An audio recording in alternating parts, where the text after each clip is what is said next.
Olá, mais uma vez nós estamos entrando na tua casa com a tua permissão com o programa Palavra de Fé. E como é de costume, nós vamos fazer uma reflexão na Palavra de Deus que está em 1 Samuel capítulo 15, versículo 22 e 23. Assim diz a Palavra de Deus.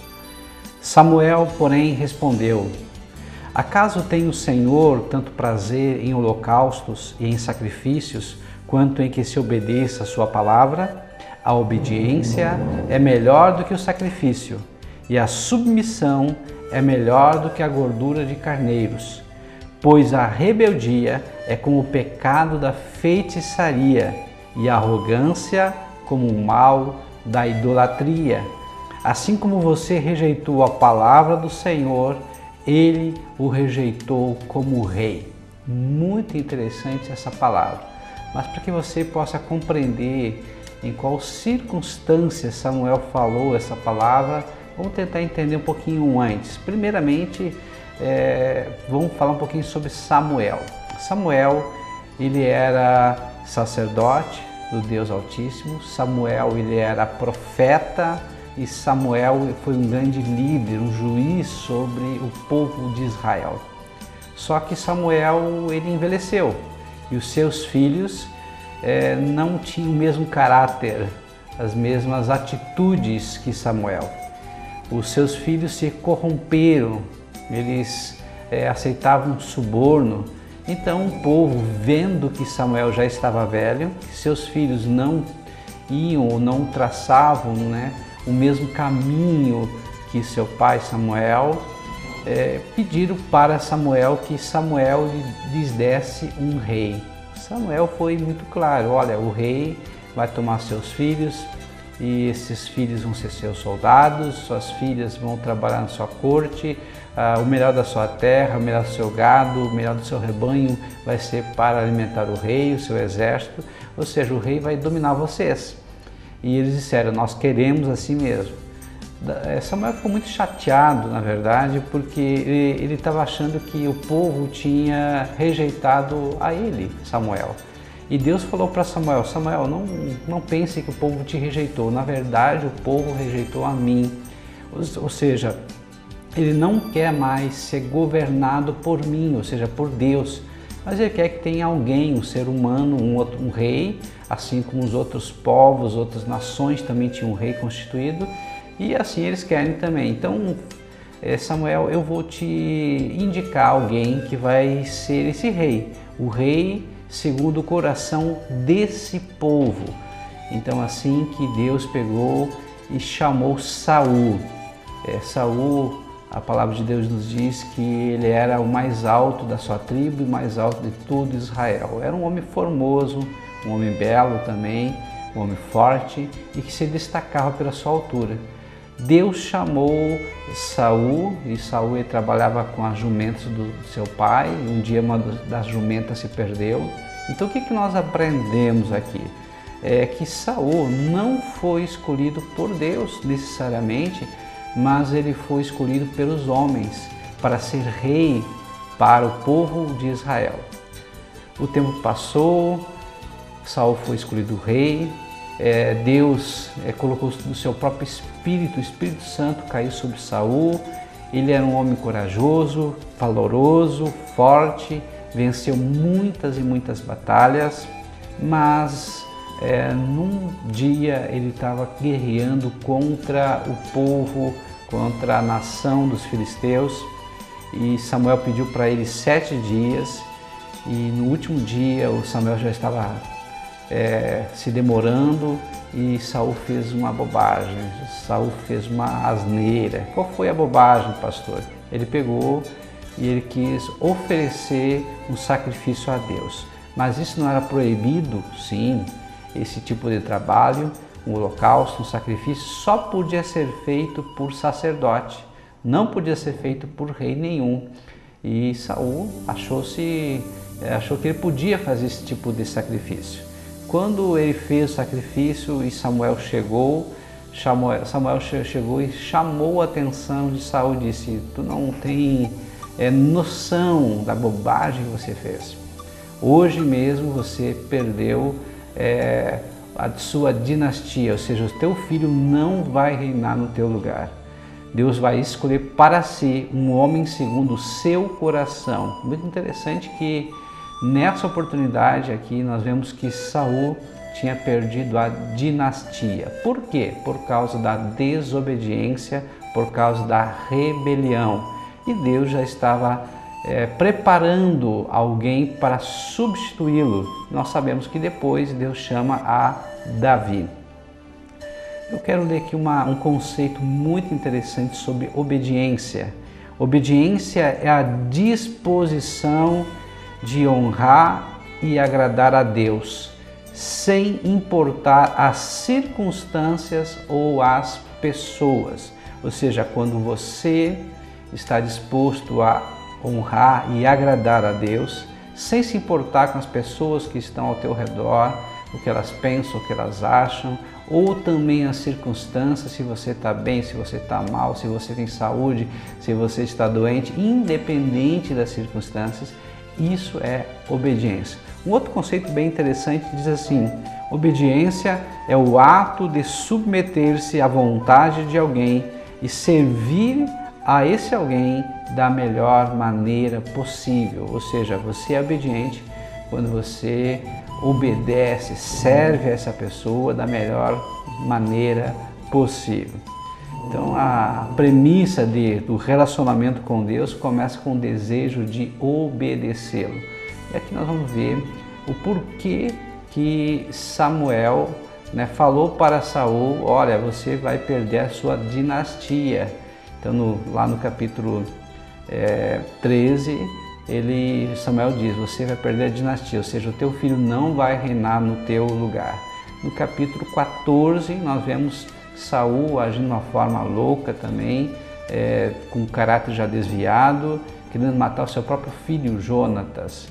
Então ele perde também essa sanidade. E no capítulo 15, aqui nós vamos ver que Saul perdeu o reino. Então, ao longo desses capítulos vai mostrando quanto Saul perdeu.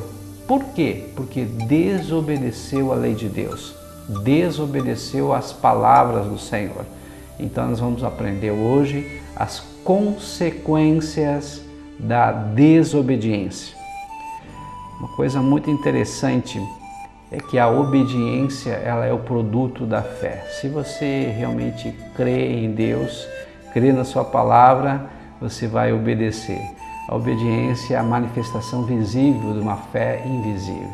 Ou seja, se você crê em Deus, crê na palavra de Deus, e a palavra de Deus diz em Romanos 10:17 que a fé vem pelo ouvir e ouvir a palavra de Deus, automaticamente você vai obedecer.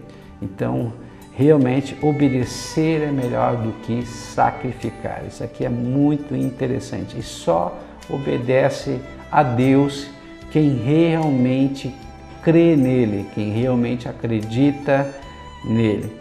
E todos aqueles que também desobedecem a Deus e as suas ordens sofrem juízos, sofrem penas, sofrem consequências, sofrem punições.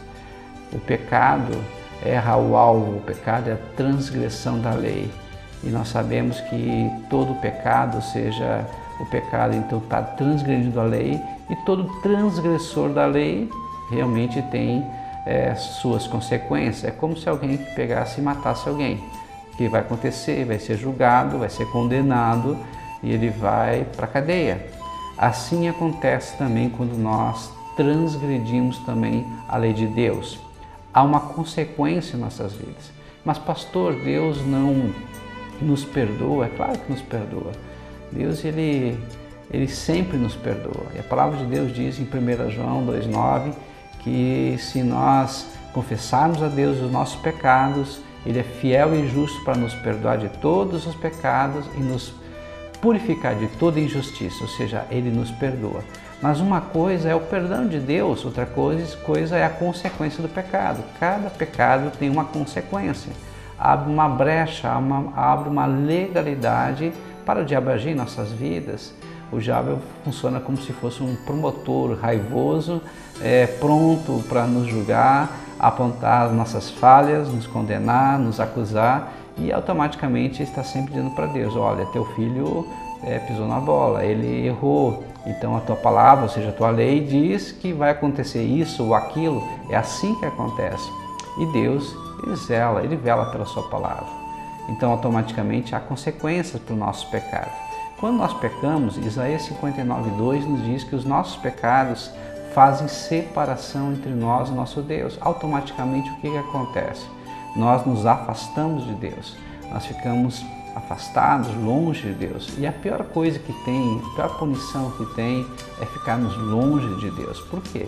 Porque Deus é a fonte do amor, Deus é a fonte da paz, Deus é a fonte da alegria. Então a maior punição que existe para o ser humano é ficar longe de Deus. E nós ficamos longe de Deus quando pecamos, quando erramos. Mas quando nós nos arrependemos, quando nós pedimos perdão, o Senhor está sempre de braços abertos, pronto para nos ajudar, pronto para nos perdoar e automaticamente restabelece a nossa paz. Pode ficar outras consequências? É claro que pode ficar, mas Deus vai nos ajudando a vencer cada consequência dos nossos pecados. Uma coisa interessante nesse capítulo 15, aqui em 1 Samuel, é o capítulo central da história de Saul. Aqui realmente fala e mostra as consequências na vida de Saul. Por quê? O Saul ele tinha um costume muito feio, né? Ou seja, ele em vez de realizar, né, falar, ele em vez de falar, ele falava muito e fazia pouco. Então ele tinha o costume de falar em vez de realizar, inventar desculpas em vez de confessar os seus pecados. Então não importava o que acontecia, sempre era culpa dos outros. Ele estava mais preocupado em manter a boa aparência diante dos homens do que ser verdadeiramente bom diante de Deus. Talvez você conheça pessoas assim, talvez até você no fundo seja assim. Você não consegue admitir seus erros, você não consegue ver suas culpas e você sempre transfere o erro para os outros. Assim era Saul. Todos nós temos um pouco de Saul também, porque também nós somos assim. O que nós precisamos é do Espírito Santo de Deus em nós para nos mostrar nossos erros e que a gente tenha coragem e ousadia de tratá-los, de buscar solução em Deus e de olhar para nós. Não olhar para os outros, não apontar nossos dedos para os outros, porque quando nós apontamos nosso dedo para alguma pessoa, para a falha de alguma pessoa, 3 dos nossos próprios dedos estão apontados para nós. Ou seja, nós precisamos realmente, antes de querer olhar para os erros dos outros, é olhar para os nossos erros. A palavra de Deus também diz, lá no livro de Mateus, no Evangelho de Mateus, que antes de nós olhar para o argueiro, ou seja, para a sujeira, para o cisco que está no olho do outro, vamos olhar para a trave, ou seja, nós temos algo muito maior em nós. Então vamos tirar primeiro a trave do nosso olho para depois poder ajudar, ou seja, não acusar, mas ajudar. Não apontar, mas ajudar essa pessoa a se levantar, se erguer. É isso que nós precisamos. Uma coisa interessante que Deus ele fala no capítulo 15 é sobre um povo chamado Amalequitas. Esse povo deveria ser totalmente destruídos. Talvez se você ler essa passagem vai dizer, mas como eu aprendi que Deus é amor e agora Deus quer destruir todo um povo? Por quê? Sempre há respostas, né? Há uma justificativa para isso. Deus é amor, mas Deus também é justiça. Vamos tentar entender agora o porquê dessa ordem de Deus que Deus deu para Saul e todo o povo de Israel para destruir completamente esse povo chamado Amalequitas. Primeiramente, vamos tentar entender quem eram os Amalequitas. Eles eram descendentes de Esaú, ou seja, neto de Esaú. Esaú era o irmão de Jacó, né? Eles eram filhos de Isaac, netos de Abraão. Então, os Amalequitas eles eram netos de Esaú, irmão de Jacó. O que aconteceu? O povo de Israel foi para o Egito, ficou 400 anos no Egito e depois que eles saíram do Egito, ainda com a mentalidade escrava, eles não sabiam guerrear, eles foram atacados lá próximo ao Monte Sinai, por trás, pelos amalequitas. Então os amalequitas, na verdade, eles eram um povo que eram considerados como se fosse hoje terroristas. Eles atacavam por trás, eles saqueavam famílias, eles destruíam lavouras, eles tomavam rebanhos.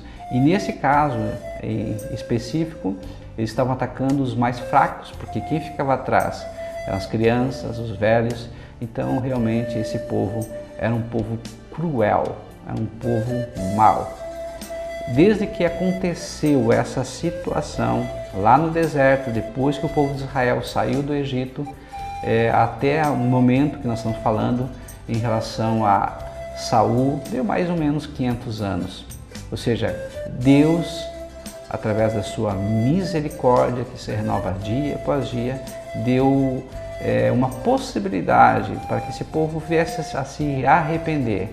Mas a Bíblia fala que esse povo continuou nesse propósito de saquear, de guerrear, de invadir, de matar. E era um povo tão cruel que um dos seus costumes era pegar e sacrificar o filho primogênito aos seus deuses, como por exemplo, Deus chamado Baal. Então esse povo fazia isso.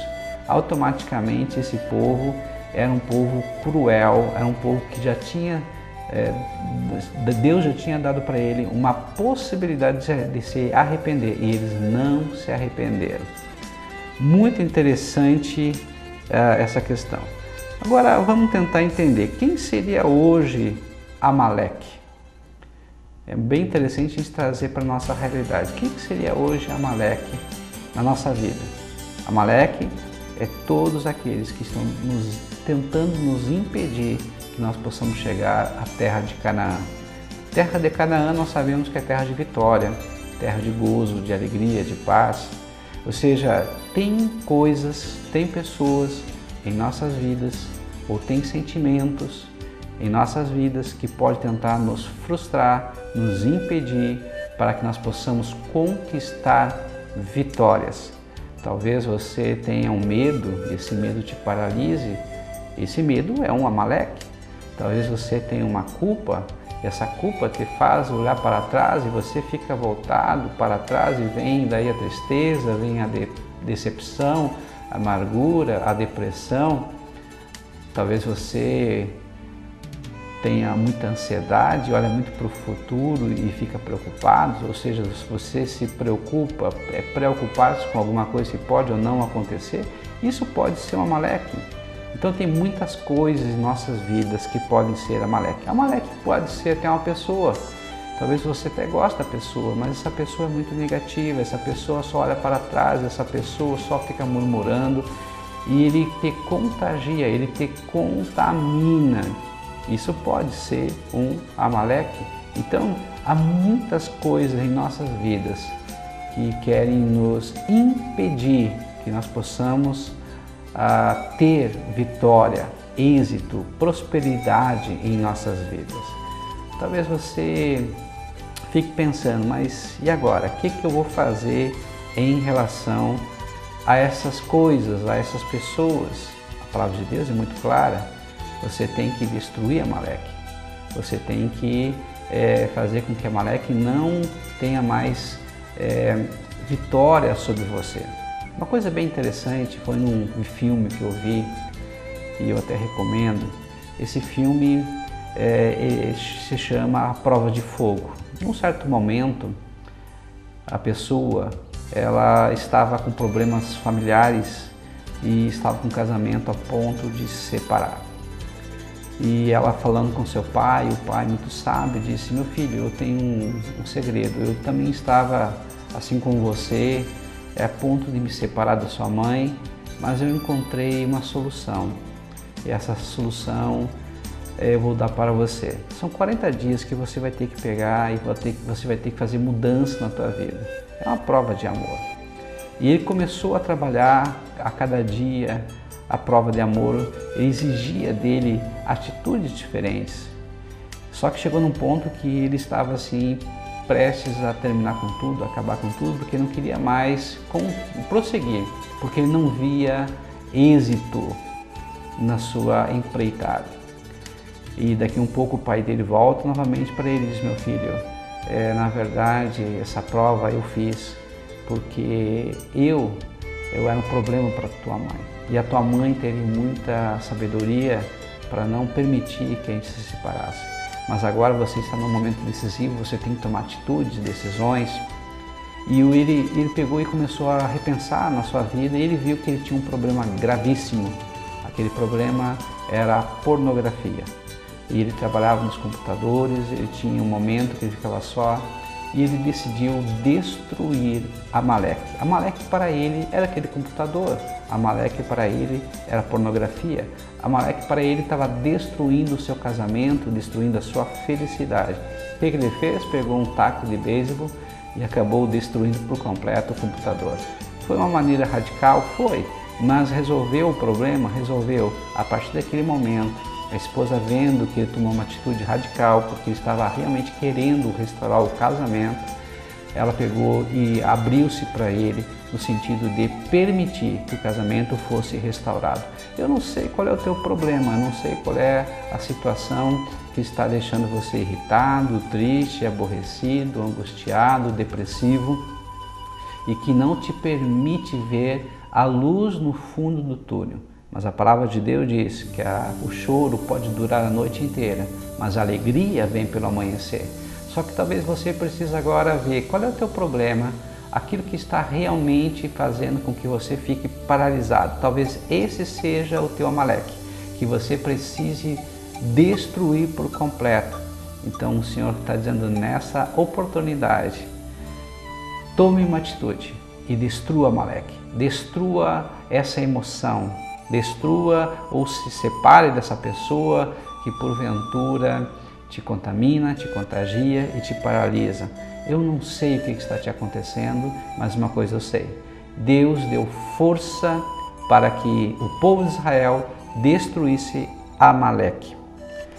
Uma coisa interessante que aconteceu é que Saul deu ouvidos ao povo e Saul não destruiu tudo o que Deus tinha dito para ele destruir. Ele pegou e poupou o melhor dos rebanhos e poupou também o rei Agag. Deus falou que era para destruir tudo e ele desobedeceu a voz de Deus. Uma coisa muito interessante é a pergunta: qual a voz que você está ouvindo? Nós podemos ouvir 3 vozes. A nossa voz, ou seja, a voz do nosso próprio coração, nossa consciência. Nós podemos ouvir a voz do diabo. Ele fica sussurrando coisas em nossas mentes para que nós venhamos a desobedecer a Deus. Ou nós podemos ouvir a voz de Deus, que está na Bíblia Sagrada, e ela fala diretamente aos nossos corações. Qual é a voz que você está ouvindo? Saul, como rei, ele devia ter obedecido à voz de Deus e ter destruído tudo, mas ele ficou com medo, de repente, do seu povo, ou ele tinha outras intenções em relação ao rei Agag, ou quem sabe ele queria levar Agag como um prêmio, como uma coroa, porque era costume naquela época levar o rei, levar os seus líderes do povo numa procissão, numa rua e dizer assim: olha, eu venci, eu sou poderoso, olha para mim. Olha o meu troféu, eu estou com um prisioneiro valioso. Quem sabe também levou o melhor do gado, porque tinha pretensão em levar aquele gado, porque gado era tesouro, era renda, era dinheiro. Eu não sei, uma coisa eu sei, ele desobedeceu à voz de Deus. E por consequência da sua desobediência, ele tinha perdido já a sua dinastia, ou seja, ele não teria mais o seu filho para reinar em seu lugar.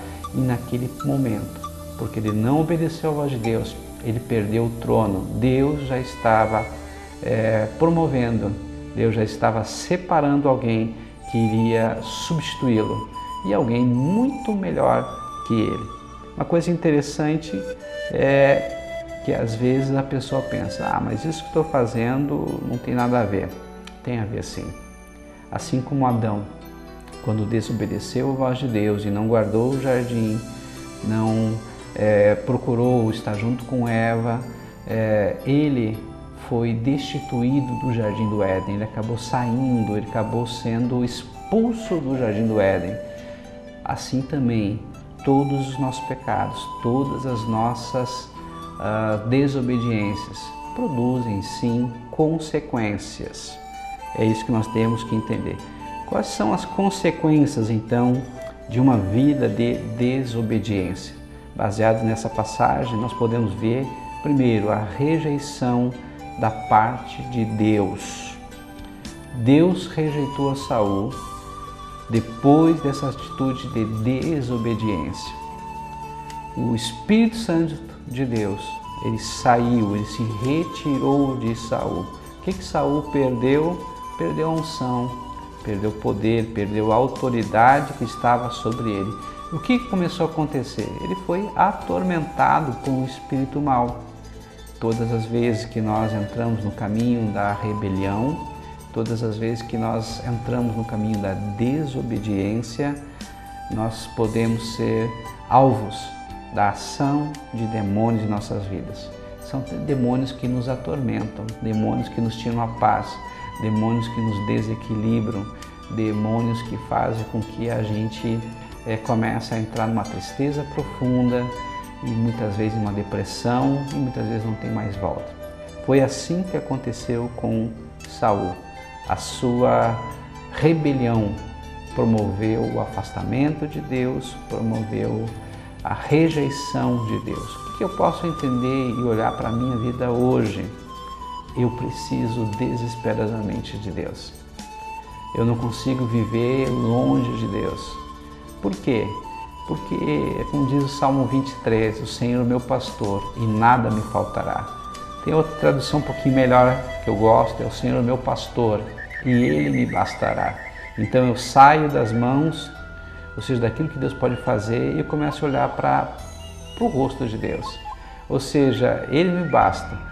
E a última tradução, que está mais próximo do original, seria: o Senhor é o meu pastor e Ele não me faltará.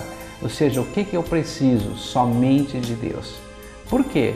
Se eu obedecer a Deus, se eu procurar o seu reino, todas as outras demais coisas me serão acrescentadas. Então eu tenho que entender isso, querido. Eu quero que você hoje compreenda isso. A única coisa que você precisa é do Senhor. Mas pastor, eu quero uma casa própria, eu quero um carro novo, eu quero ter sucesso em vendas, eu quero ser empresário, eu quero... Amém, tudo isso é válido, tudo isso é bom. Eu não estou dizendo que você não possa partir para essas questões, mas isso por si só não vai satisfazer as tuas necessidades, as tuas legítimas necessidades. A tua maior necessidade é do Senhor. Se você buscar a Deus, se você compreender que a única coisa que você precisa é do Senhor, e Ele vai satisfazer os desejos do teu coração, e você vai poder realmente entregar tudo a Deus, e as demais coisas Ele fará. Creia em Deus, confia em Deus, busque a Deus, olhe fixamente para Deus, autor e consumador da tua vida, e você vai ver a vitória do Senhor. E aquele vazio vai ser completo, porque nós temos um buraco, um vazio no nosso coração, que só pode ser preenchido pela pessoa de Deus. Segunda consequência da desobediência foi a morte espiritual. Quando nós nos afastamos de Deus, nós ficamos longe do Senhor, porque o pecado produz separação. E por fim, morte física. Saul, ele foi rejeitado por Deus porque entrou em pecado, ele não se arrependeu e acabou morrendo. Na verdade, a Bíblia diz que ele acabou se suicidando, ou seja, perdeu a vida por causa da desobediência. Então, o que eu aprendo? A questão toda é: não importa o começo. Você pode ter começado a sua vida de uma forma errada, mas o importante é o final. O fim é melhor que o começo. Busca a Deus e você vai encontrá-lo. Busque de todo o coração, que Ele está realmente com os seus olhos fixos em você, seus ouvidos prontos para te ouvir e as suas mãos estendidas para te ajudar. Quero orar por você nesse momento e te abençoar. Deus amado e Deus bendito, Eu coloco agora nesse momento, ó Pai, essa pessoa que está olhando, ó Pai, assistindo essa programação. Querido e doce Espírito Santo de Deus, ajude-a, Senhor. Sê com ela, traz a vitória e principalmente, Senhor, salve-a pelo poder do nome de Jesus. Amém e amém.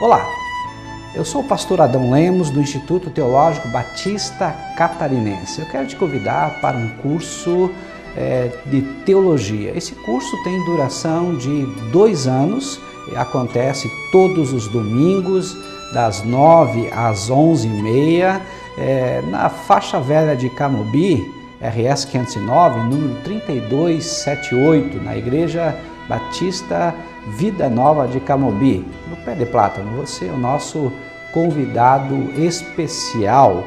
Participe!